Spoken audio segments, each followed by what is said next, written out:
বাংলাদেশে হচ্ছে নতুন একটি আইন হবে শুনতেছি। তো এই আইনটি যদি পাস হয় আমি ব্যক্তিগতভাবে অনেক বেশি হতাশ হব। কেন? এই আইনে শুনতেছি আগে আমরা দেখতাম বা শুনতাম যে এমপিরা হচ্ছে তাদের প্রয়োজনীয় উন্নয়নমূলক যত কর্মকাণ্ড আছে সেটা প্রজেক্ট নিজে থেকে মন্ত্রণালয় থেকে অ্যাপ্রুভাল নিয়ে আসতে পারে। এতে করে হয় কি কিছু জায়গায় আসলে উন্নয়নমূলক কর্মকাণ্ডের প্রয়োজন আছে বাস্তবিকভাবে, আবার কিছু জায়গায় আসলে উন্নয়নমূলক কর্মকাণ্ডের প্রয়োজন নেই বাস্তবিকভাবে। এমপিরা হচ্ছে সেটা নিজেদের মতো করে উন্নয়ন কর্মশালা সাজিয়ে নিজেদের অনেক ক্ষেত্রে কাজ আসলেই করছে অনেক এমপি।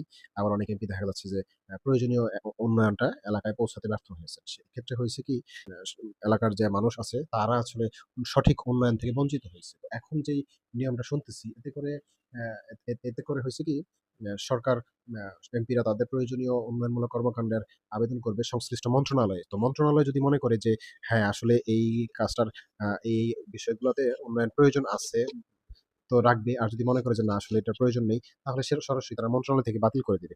এবং যতটুকু অংশ মন্ত্রণালয় অ্যাপ্রুভাল দেওয়ার পরে প্রধানমন্ত্রীর কার্যালয় সরাসরি এটাকে তদারকি করবে যে আসলেই মন্ত্রণালয় যে এই কাজটার অ্যাপ্রুভাল দিল এটার কি আসলে প্রয়োজন আছে কিনা?